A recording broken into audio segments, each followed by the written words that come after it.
снова здравствуйте.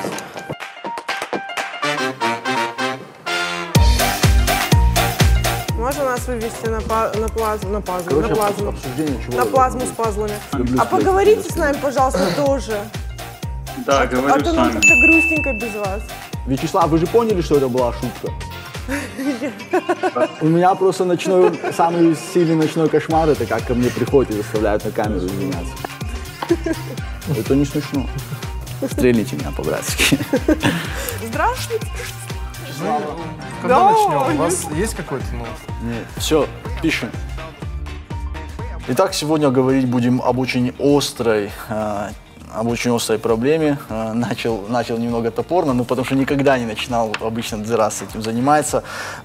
Пусть тебе будет. Да, собирать пазл сегодня будем на тему языковых барьеров. Объясню, сегодня очень остро стоит вопрос о том, что осетинский язык исчезает, одни говорят, другие говорят нет, все с ним нормально, но тем не менее количество говорящих на осетинском вроде как сокращается, по крайней мере визуально.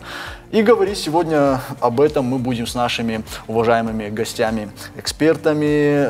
Это создатель, на минуточку, осетинской Википедии.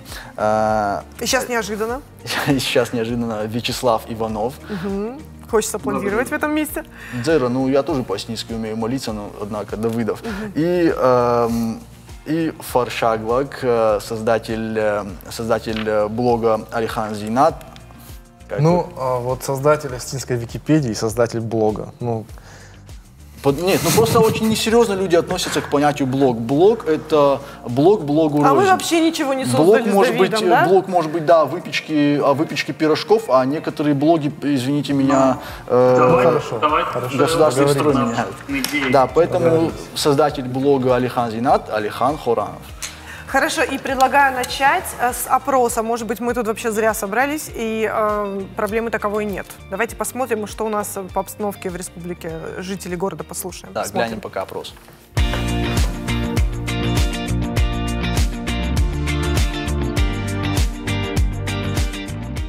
На осетинском. Феш трайшо майлагал, нахшапо найдахи амаюшков хасал фазахшин далмахи. Встань утром рано, умойся мылом и помолись, Господи, вверяю Тебе себя. Думаю? Да. На каком языке думаю? На нашем народном. Все то же самое. На осетинском? Ну, конечно. А вы можете почитать четверостишье и привести его? Я не владею. Только не на камеру, я спокойно сделаю. Ну давайте вы его прочитаете просто про себя, а... Думаю, на каком языке? Да. Только на осетинском. А вы можете прочитать четверостишье и перевести его? Могу, но не хочу. На осетинском. Вы можете прочитать четверостишье и перевести его? Да. Фейстройсумай лагонных сапунай дахьяма скуфхацовных ответ хадзахсенден махи. А перевести? Встань утром, умойся мылом, троку в кошалан. А по-русски? Помолись Богу. Ну, хадзахсенден махи, это типа, как это сказать? Ну, помолиться просто. Спаси и сохрани. Разве можно думать на каком-то языке? А осетинский вы знаете? Да, абсолютно. На осетинском. На осетинском. Звук вайт вот барга, даудар за хай фавайт, фавит, канава вот харга, карарзинай штонгар вид. Честно, не знаю перевода. На русском. Лагал. Фештрайшамай лагал. Ных шампонай дахи, а мою кувш кусал. Фанзелдел махи. Дуква барге. Ду дарз хай. Фаут. Так, вот, ага, давай, переводи, сможешь? Угу. Давай. По-мужски. Ага. Встанет утром по-мужски. Помойся мылом себя и иди в хуцал, и в школу, и как его?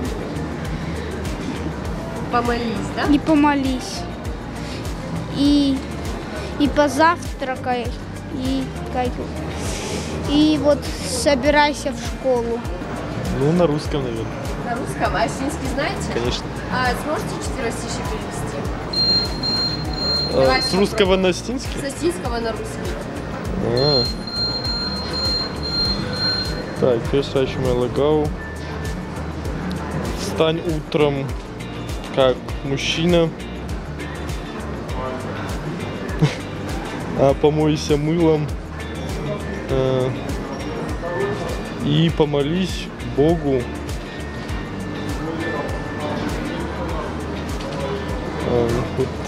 Трудновато чуть-чуть. К сожалению, я думаю на русском языке, на осетинском я не думаю вообще. Иногда я думаю на английском, и все, больше ни на как. На русском, осетинском. Фест райсом лагао нахс сапуне дахи амаю ску хуцау федзахсен долмахи. С утра встань как мужик или как лагао, как именно? Как мужчина, да.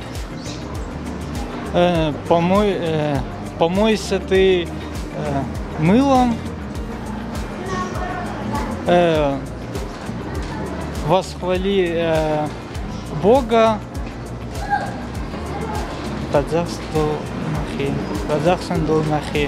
Фадзахсандулмахи. Как это именно перевести? Ну, чаще на осетинском. Стань с утра мужчиной, умойся мылом и помолись Богу. То, что я тебе себя доверяю. Я по-осетински. Слушай мудрому человеку, что он говорит, то исполняй. Добродушно работай и будешь и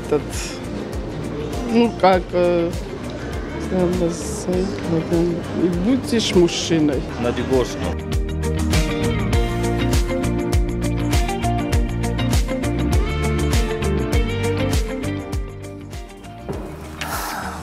Такие вот результаты. Что у нас там 70% человек сказали, что... Ну, на самом деле, даже те люди, которые отвечали, что они думают на осетинском языке, почему-то не смогли перевести с осетинского на русский элементарное стихотворение. Это странно. Может быть, они работали на камеру? Ну, слукавили, бывает, знаешь, когда я камеру вижу. Ну, при проведении всех опросов, насколько я знаю, есть определенный эффект, когда люди занимают более ту точку зрения, которая им кажется более правильной. То есть, и это справедливо и в отношении политических опросов, в отношении оценки деятельности тех или иных политических лидеров. То есть истина где-то там. Пожалуй. Поэтому мы все доверяем в ЦИОМ. Нет, мы сегодня будем копать, мы сами доберемся до истины. Ну и это тоже, конечно. И начнем с инфоповода. У нас увеличилось число билингвальных школ. И это школы, которые, Давид, что? Это школы, которые перешли на двуязычную модель обучения. То есть преподавание в этих школах ведется на двух языках, то есть и математику, и, хотелось бы сказать, русский, нет, и математику, и какие-то другие предметы там ведут как на русском, так и на осетинском. И делается это, кстати, для того, чтобы с начальных классов, да, делается это для того, чтобы помимо того, чтобы сохранить язык, для того, чтобы детям, которые плохо владеют русским, было легче влиться в образовательный процесс. Ну вот число этих школ растет, а вот ситуация почему-то не меняется к лучшему. Я сужу по тем детям, с которыми контактирую. То есть это дети знакомых и свои родные. Вот. Что думаете, Вячеслав? Ну, начнем с того, что я не живу в республике, живу в Петербурге сейчас. Да. Но, в принципе, если сравнивать, смотря с чем сравнивать, да, то есть для языка с таким числом говорящих, там, скажем, около полумиллиона, менее полумиллиона, да, ситуация действительно неплохая. То есть осетинский язык представлен в школах, у него есть действительно и телевидение, причем сейчас, да, вот несколько площадок. Это все очень здорово, если сравнивать с другими языками. Понятно, что мы можем быть недовольны ситуацией и хотеть большего. Да, вот, например, вы так поставили в нашей беседе. Вопрос, что вроде бы есть полилингвальные школы, а ситуация не меняется. Но перед этим говорите, что полилингвальных школ станет там на несколько больше. То есть ситуация не может измениться, если у нас одна аланская гимназия, там 2-3 экспериментальные какие-то площадки. Разумеется, это ни на что не влияет за пределами вот этого 1% детей, которые туда пока попали, да? Вот. Поэтому, опять же, повторюсь, если сравнивать с другими национальными меньшинствами, там, не знаю, в Турции, во Франции, у нас дела обстоят намного лучше.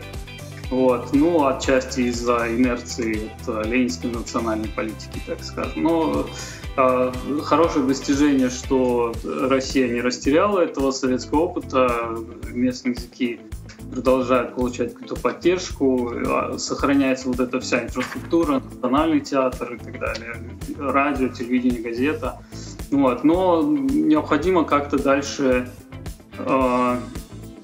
расширять этот, не просто оставаться на этих, в общем-то, старых позициях, но дальше смотреть, что можно сделать. Что касается самого языка, то в 2009 году он был признан исчезающим. И можем ли мы сейчас говорить о том, что ситуация изменилась, и язык уже не таковой, и ему не грозит уже такого рода опасность? И есть ли в этом заслуга вот этой программы нашей билингвальной? Я тебе уже могу дать ответ. Вот смотри на мою голову. Вячеслав? Осетинский язык не был признан исчезающим, просто так это было сформулировано в местных СМИ, и, к сожалению, мне кажется, это довольно вредная мода при каждом упоминании осетинского языка. Вот мне недавно встречалась новость на спутнике Южной Осетии, там, значит, они пишут, что вышел новый словарь, а в конце, в абзаце, где описывается фоновая ситуация обычно по новости, да, они пишут: вот там осетинский язык признан исчезающим, попал там в атлас исчезающих языков ЮНЕСКО. Это как бы не совсем точная формулировка, потому что осетинский язык действительно попал в атлас вот этих исчезающих языков ЮНЕСКО, но в статусе vulnerable, то есть это наиболее такой мягкий статус, это значит, что уязвимый язык, где-то в потенциале у него, возможно, проблемы, и связаны они с нарушенной передачей, да, то есть что во многих семьях осетинский язык не передается детям. Но это далеко не статус исчезающего языка или умирающего, или как там еще формулируют. И, честно говоря, это такая очень вредная формулировка, потому что если мы все время будем говорить, что язык исчезающий, умирающий, там, он при смерти и так далее, то никаких хороших ассоциаций с ним не будет возникать. Язык уязвимый, такой у него статус в атласе ЮНЕСКО. Ничего не меняется за последние годы именно в этом атласе, потому что это источник очень консервативный, так скажем, да, и чтобы опять-таки описать вот эту ситуацию с осетинским языком в атласе ЮНЕСКО, в том же статусе находятся все республиканские языки, то есть чеченский, ингушский, кабардинский, татарский и так далее, кроме языков, которые находятся в ситуации на ступень хуже, да, это, например, бурятский. Вот. При этом всего там 4 эти ступени, и мы как бы находимся на первой из 4, да, то есть относительно такая мягкая ситуация. В то же время это очень такой обобщенный, скажем так, рейтинг, не надо на него смотреть как на какую-то истину или результат свежих исследований, то есть это просто какое-то обобщение, что в целом в российских регионах с республиканскими языками дело обстоит... Хорошо, Вячеслав, вот вы сейчас сами упомянули о том, что проблема у языка в основном из-за того, что нарушена передача в семьях и так далее.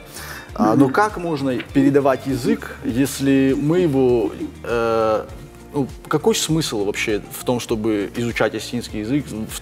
Какой смысл в том, чтобы им пользоваться? Я говорю про логическую, да, составляющую. Если мы, по сути, нигде не должны его использовать, кроме как каких-то бытовых разговоров на кухне, нет никакого дела производства и так далее. И вот отсюда вытекает самый главный вопрос, из которого потом вытечет еще более острый и такой вот интересный вопрос. Но первое, почему, во-первых, дело производства не ведется на осетинском языке? Мне кажется, это вопрос больше к Алихану. Я думаю, дело производства не ведется на осетинском языке, во-первых, потому что к этому не готов язык, во-вторых, потому что к этому не готовы делопроизводители. И в-третьих, потому что это никому не нужно на данный момент. Ну как же? То есть те люди, которые принимают решения, которые занимаются делопроизводством, в принципе, это более-менее один круг лиц. Я думаю, что им это не нужно просто потому, что они не понимают, для чего это нужно. А даже если им это было бы нужно, то они бы встретили очень серьезное сопротивление, скажем так, со стороны вот этого общероссийского административного аппарата. Ну, странно, ведь наш язык наряду с русским является государственным, все правильно? Да, именно является. Пока и еще. Именно, да, пока является. И именно поэтому это вопрос, скажем, вопрос в воздухе. Почему? То есть, в принципе, вопрос того, имеет ли право, к примеру, человек обратиться в орган государственной власти на государственном языке, он в прошлом или позапрошлом году, могу ошибиться, решался в Верховном суде республики. Ну, в суде, какой юрисдикции, я не помню. То есть сам факт того, что гражданин имеет право обратиться в орган государственной власти на государственном языке, он был утвержден судом, то есть это у кого-то вызвало вопрос. Хорошо, такой момент тогда. Вот ты сказал, что делопроизводство не ведется, потому что язык не готов, потому что делопроизводители не готовы и так далее. Мы же имеем, и ни разу еще сегодня к ней обратимся, самую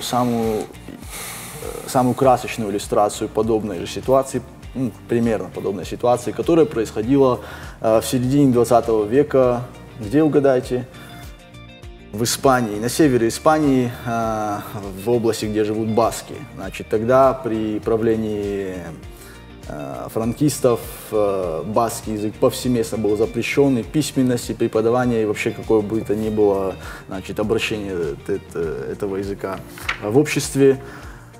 Но в дальнейшем с 10-15% баскоговорящих при помощи всяческих программ и прочего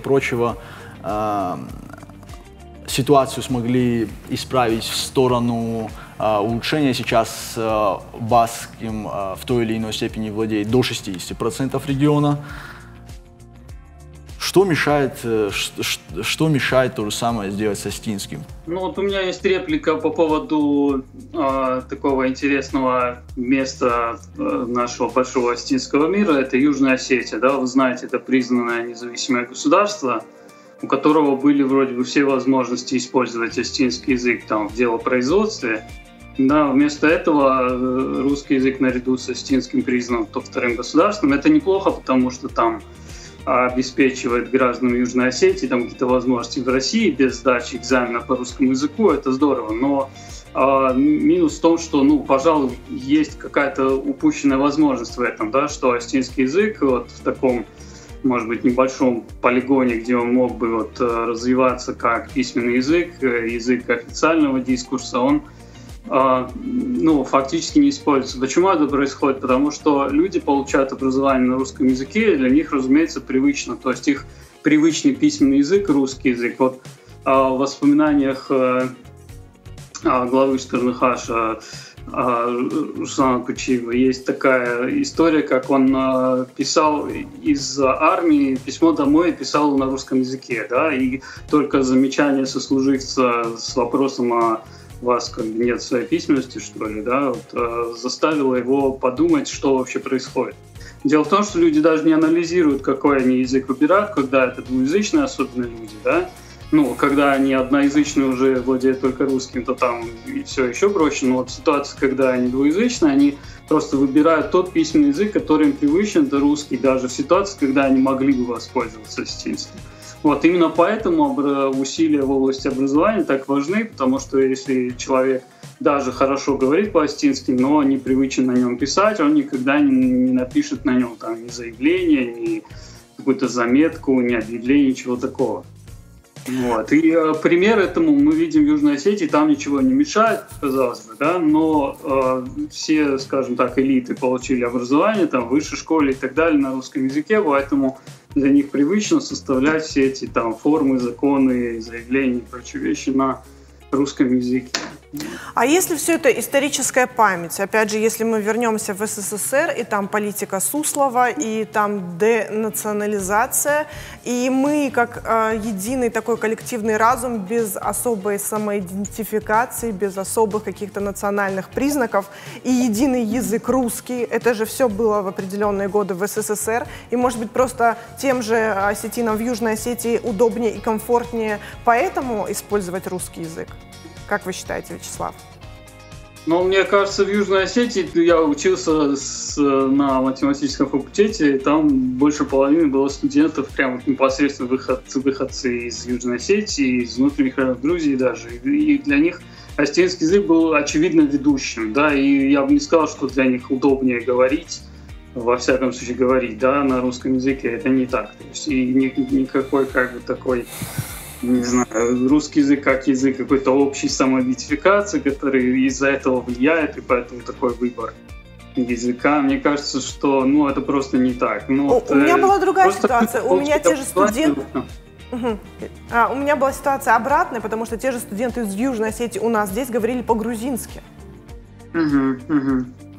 Ну, опять же, если у нас тоже были такие там 2-3 парня, которые закончили просто грузинскую школу, опять же, это значит, что опять же, язык образования, им было действительно проще что-то выразить на грузинском, потому что это язык школы, в которой они учились. Вот и все. На мой взгляд, вот за годы за годы советского периода нашей истории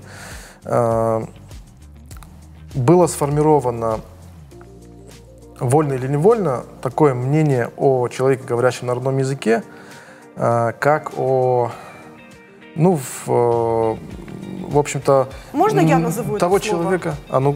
Сельпошник. Ну да, можно так сказать. Сельпошник. То есть, с одной стороны, ты хочешь разговаривать на родном языке, с другой стороны, ты еще ошибаешься, чувствуешь неловкость. И третье, еще какой-то вот этот шлейф исторического опыта, как вы сказали, он тебя вот в каком-то виде может представить. Мне, скажем, это абсолютно несущественно для меня, но, в принципе, такой момент, конечно, есть. Вот так. Вот эта ситуация со стеснением, да, как-то раз, даже не раз, а пару раз случилось такое, что где-то в компании, поскольку я чаще использую дегорский язык, и в компании, там, когда я попадал в компанию, где нужно говорить на иронском, я начинал говорить на иронском и как-то случайно пробрасывал дегорские словечки, и надо мной начинали откровенно смеяться. И с этими людьми на осетинском я больше не говорил. С другой стороны, на Западе, во Франции, скажем, в Америке не был, но за Францию могу сказать, на французском супер коряво, говорил 3 слова, люди мне чуть ли не на коленях аплодировали: «Господи, какой у вас потрясающий французский», хотя я понимал, что они вообще ничего не поняли. Вот почему вот осетины так вот в штыки воспринимают эту ситуацию с ошибками, когда кто-то коряво разговаривает, очень сильно напрягаются, когда кто-то говорит с русским акцентом, начинает смеяться. В чем проблема, Вячеслав? Как я, наверное, могу прокомментировать, почему так. Дело в том, что люди не привыкли встречать людей, которые учат осетинский язык и плохо на нем говорят, да, и поэтому они как-то так реагируют. Или ты уже хорошо говоришь, или ты говоришь по-русски. Вот. И в других местах, там, где ситуация с языком хуже, да, то есть натурально говорящих меньше, и значительную долю говорящих составляют люди, которые из-за интереса к корням учат язык, так сказать, с нуля. Это, там, регионы Италии, Франции и так далее. Там есть новая интересная проблема, которой, мне кажется, в Осетии еще нет. Это конфликт, так сказать, природных носителей и новых говорящих, да, когда новые говорящие как бы поняли язык по-своему, да, и строят какие-то конструкции и так далее, которые не принимают природные носители, и между ними возникает такой своего рода конфликт, конечно, положительный, потому что это придает жизни, в принципе, ситуации. Вячеслав, вы понимаете, что это не всегда придирки к конструкции грамматической, это зачастую жалобы на акцент. Да, люди часто даже не могут сформулировать, что им не понравилось. Да, это или непривычный для их окружения акцент, или какая-то ошибка, которую они не могут прокомментировать. Когда я осваивал астинский язык, было очень тяжело, что никто не может дать грамматический комментарий, да, никто не может разобрать фразу. То есть человек или понимает всю фразу целиком, или говорит, например, так не говорят, да, и просто разрушил мне как бы всю мою попытку, так сказать, этим. Поэтому так хорошо, что в последнее время появились какие-то доступные учебники и так далее, потому что в 90-х годах всего этого не было. Даже в библиотеке было трудно взять там, труды Абаева и так далее. Сейчас есть интернет, сейчас многие и новые издания вышли, и что-то переиздано. Поэтому для человека с таким большим интересом, во всяком случае, да, который готов преодолеть там, какие-то трудности, есть больше возможностей, мне кажется. Ну а люди постепенно привыкнут к тому, что появляются такие люди, которые говорят с ошибкой, говорят с акцентом, но для них важно, в принципе, говорить на этом языке, поэтому надо как-то смелее к этому подходить. И второй такой момент, что вот это стеснение, да, оно, вот как Давид верно перефразировал, стеснение, или, как он сказал, неловкость, да, вот неловкость. Вот важно вот немножко не путать эти ситуации, когда люди стесняются говорить по-астински, потому что они стесняются показать, что они, так скажем, нацмены, да, или что-нибудь в этом роде. А бывает ситуация, когда просто неловко переключить разговор на астинский. Это связано с ситуацией, которая называется диглоссия, да, то есть когда для каждой ситуации есть готовый выбранный язык в месте, где бытует несколько языков. Да, вот можно еще вставку про сельпошников тоже прозвучала вот эта история, да, что вот астинский язык, сельпошники. Я когда вот слушаю все эти истории от осетин, я, вы знаете, этнически русский, но родился в Владикавказе, в русской семье. Оба моих родителя тоже родились здесь. Поэтому, возможно, мое впечатление будет как-то интересно. Вот я, когда первый раз услышал вот эти свидетельства, что там, носитель астинского языка говорит по-астински и ощущает себя там, не знаю, представителем, не знаю, сельского меньшинства, я был очень удивлен, потому что как раз когда я рос, для меня астинский язык был таким каким-то, что ли, superpower, да, то есть есть люди, которые умеют это делать. Во-первых, это очень удивительно само по себе, что такие же точно ребята, как я, но они помимо русского владеют еще каким-то, так сказать, секретным языком, да, который для меня недоступен.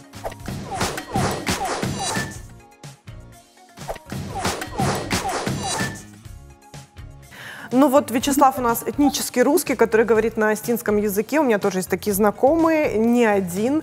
Но есть еще французы, американцы, которые говорят на осетинском. И вот у нас есть видео. Предлагаю посмотреть, убедиться, что я не голословна. Есть такой человек по имени Лоран Алибер, и его сейчас мы и глянем с вами. Arstiag menu madame Iron Vzag Odis iu tiema shaitechai bire kuston ama kusen notre rabon ama iu tiema kaibenatu arstiag ma chardonnay de ma بخاطر من كانوا كجورن كدا يراقك سنتيمايس c'est une habitude, comment je dis, privilege. Fala man magaske na wafte vazagjen bombarona ze yuchat يوادي ما قفت من جرت نيم بارن فلا من magaske bombarstatum khod.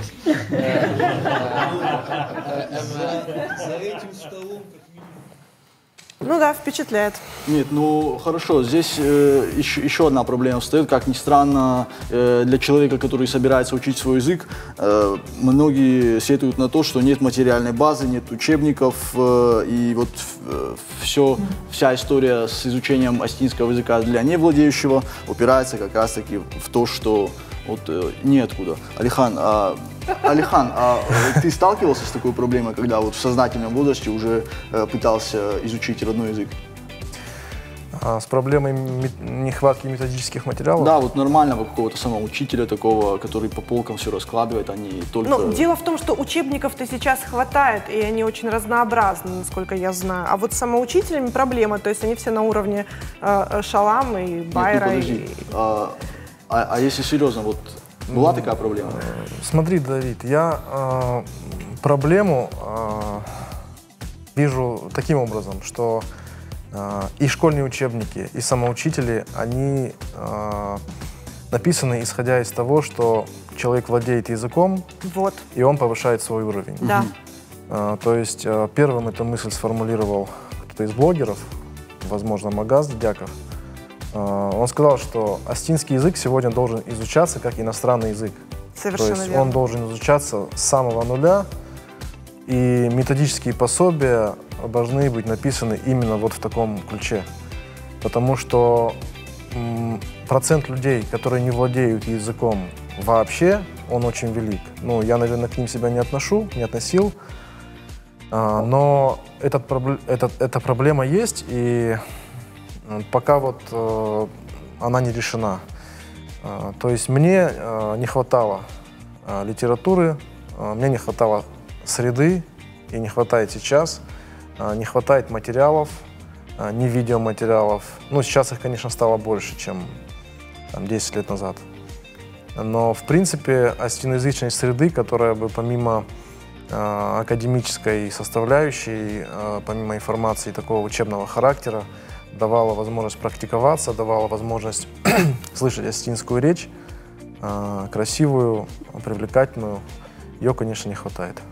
Я расскажу вам свою историю. Дело в том, что я училась в 90-е, и у нас, начиная с 3 класса и до окончания школы, гимназии, убрали просто из программы астинский язык. И все мои знания, они основаны на вот этих первых 3 классах обучения. Дома не говорили. Во-первых, родители были постоянно, хотя все говорящие, все владеют языком, а родители всегда были на работе, старших как таковых уже не было, к сожалению, к тому времени. И в селах, естественно, тоже не было ни бабушек, ни дедушек, кто бы научил.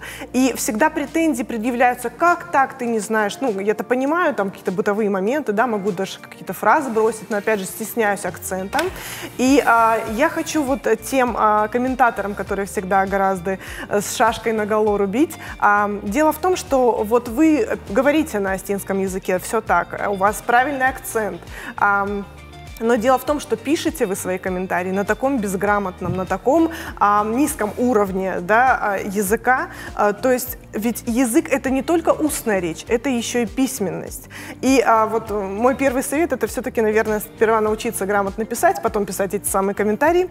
А второй момент — это касаемо учебников. У меня ребенок учится в школе, он в астиноговорящей группе, не удивляйтесь. Какое-то время мы занимались с репетитором, какое-то время бабушек подключили с дедушками. Но суть в том, что для ребенка, который не находится дома в языковой среде, не находится на улице в языковой среде, он открывает учебник, и там текст на астинском языке, и все слова сзади, там в словаре или внизу в сносках, все объяснения, все толкования слов даны на астинском языке, то есть ни слова по-русски. Что делать этому ребенку в начальной школе? Как ему с этим обращаться? Вячеслав. Я не знаю, какой у вас учебник, то есть надо его посмотреть. Но, наверное, предполагается, что у вас еще есть словарь для этой ситуации. Ну, вот то есть там обычно же бывают...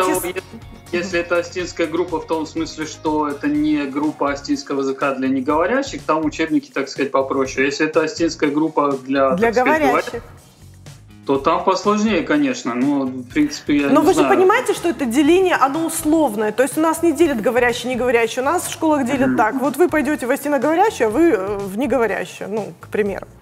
Ну, я в университете пошел в группу для говорящих, это было тяжело, но зато очень полезно. В принципе, если язык преподавать совсем без стресса, да, когда все переведено тут же, можно вообще дать тогда 2 колонки на русском и на астинском, да, в уроке.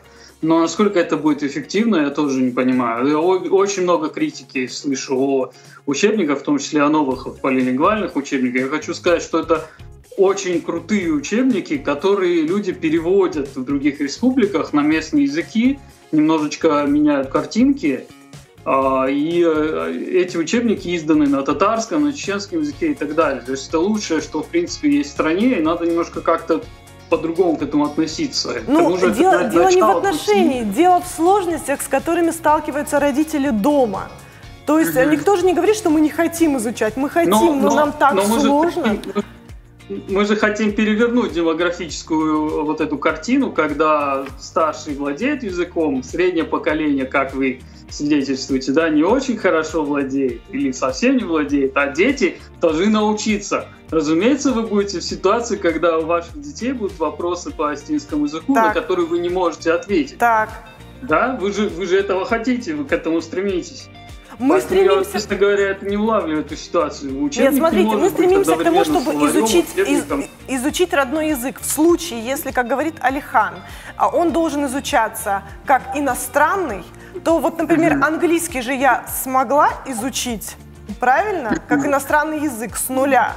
И у меня достаточно неплохие показатели. Почему я не могу, да, и мой ребенок не может изучать точно так же, как английский, осетинский? Почему в этом сложность? Я расскажу почему. Потому что английский язык — это Соединенные Штаты, Великобритания, и 200 лет преподавания его как одного из самых популярных языков, а сейчас самого популярного. Там совсем другие ресурсы, другие возможности, другой выбор учебников. Я про сам стиль подачи материала. Я не говорю о том, о популярности или непопулярности, я про подачу материала. Ну реально, выучишь ты осетинский язык, и что дальше? Учебники. Ну куда ты его применишь? Это первые учебники для невладеющих. Разумеется, они кривоватые. Да, там, разумеется, есть к чему придираться, но надо как бы, не знаю, немножко терпимее к этому относиться и, да, искать, найти себе словарь. Сейчас в интернете лежат словари бесплатно, пожалуйста. Вот правильно, вот, Зера, вот ты жалуешься, да, а вот какой человек нашел выход? Все знают Владимира Бирагова, который больше известен для широкой аудитории, как Вова Бирах. Знакомы же с таким персонажем? Ну, ты познакомил, спасибо. Ну, в общем, это музыкант, рэпер, если можно так сказать, на песнях которого выросли, ну, без преувеличения, там целое поколение росло, и некоторые песни знают практически все городские, по крайней мере, осетины. И так вот, он поделился такой вот историей, что также до сознательного возраста вообще не владел осетинским языком, то есть, как он говорит, из двух слов связать не мог. А потом в какой-то момент, по его же словам, ему стало стыдно, ему стало некомфортно уже жить вот такой жизнью. И начал он с чего? Начал он с нартовского эпоса. И так правильно, любили говорить наши педагоги. Начал он с эпоса нартов, так по-любому правильно. Читал его на осетинском, переводил, он говорит, у меня вот целая книга, она просто там чуть ли не через слово все подписано карандашом. В итоге выучил. И некоторое время назад Владимир записал песню, как всегда, очень остро, каждое слово на месте и в тему. Половина песни на русском, ну сейчас вы сами все услышите, половина на осетинском, и сами поймете, насколько человек, который ни слова не знал по-осетински, спрогрессировал, да, просто вот самостоятельно изучая язык. Давайте послушаем.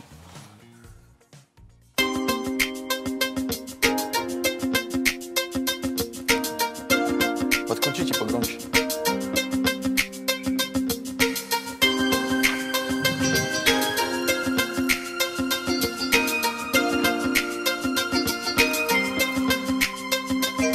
Вроде папа осетин, мама осетинка.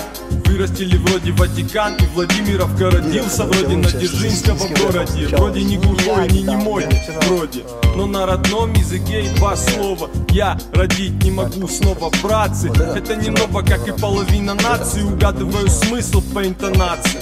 Внука Беслан, багаж багажной пленки. А по приезду я бабусю обниму легонько.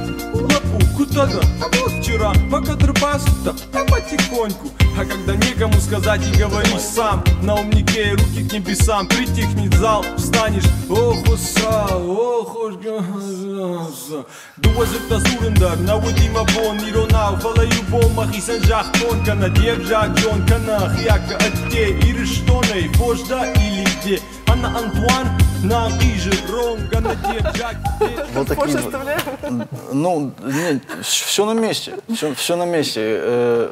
такой вопрос. Вот у нас есть такой вот, ну, по-моему, хорошо, замечательный пример того, как может быть, и оттуда вытекает следующее. В ситуации, когда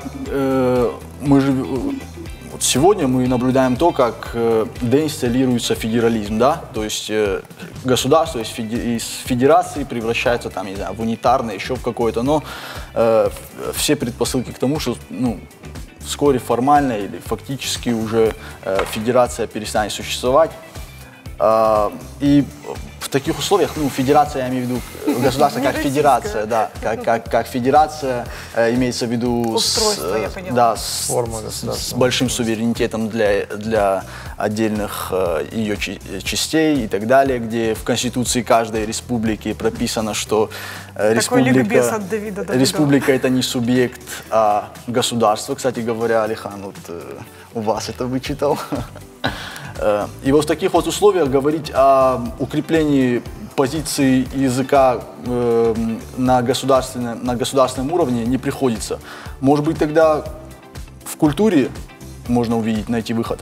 То, что государство стремится к, если называть вещи своими именами, к ассимиляции малых народов, это вполне естественно. Другой вопрос, как мы намерены на это реагировать. То есть опасность в такой вот чрезмерной самоидентификации, она присутствует для целостности государства? Ну, скажем, если вот отойти от официальной риторики и чуть углубиться в статьи, которые пишут институт, название точно не помню, Российской академии наук, есть издания, которые узко профилированные издания, которые изучают демографическую политику, культурную картину населения, насколько, скажем, та или иная культура стремится к обособленности, насколько она готова вписаться в общую российскую картину, насколько она гармонично вливается в понятие россиянина именно с культурной точки зрения. И в этих изданиях вполне четко отражен курс, который на сегодняшний день, курс, который намечен на то, чтобы лишить вот эти национальные автономии, республики, лишить их государственного статуса. При этом, к твоему вопросу, этим нацменам, это советских времен термин, национальное меньшинство, не будет отказано в культуре. То есть культуры берите сколько хотите. Сколько хотите, пеките пироги, сколько хотите, устраивайте, пойте национальные праздники, там, переодевайтесь, карнавалы. Это ты к тому, что недавно Сергей Яковлев озвучил, да? Про Татарстан. Да. Дайте им культуру, именно, лишите да. Конституции. То есть главный вопрос языковой. Для чего это нужно нам сегодня? Вот если мы знаем ответ на этот вопрос, то нужно какую-то программу действий вырабатывать. Если мы ответ на этот вопрос не знаем, вот вы знаете ответ на вопрос, для чего нужен осетинский язык, по факту. То есть если уйти от абстрактных понятий о том, что это язык наших предков, о том, что это культура, о том, что это вот нужно, вот вы ответ на этот вопрос знаете? Совершенно верно. Нет. Я думаю, что даже у вас он вызовет затруднения, а у рядового жителя этот вопрос поставит его в тупик. А язык нужен, главная его цель в том, чтобы строить свой проект, вот свой угол, свою автономию. То есть без этой цели, в принципе, этот язык, он теряет смысл. У него нет никакой прикладной функции. На нем нельзя почитать какую-то иностранную литературу. Вся литература, которая есть на осетинском языке, она переведена на русский. Ну хорошо, давайте тогда резюмируем, гости дорогие, спикеры, что должны мы предпринять, чтобы у нас язык был наравне с русским, все-таки он был государственным не только на бумаге, но и в сознании людей. Вот как по-вашему, что должны сделать мы, что должно сделать руководство? Вячеслав?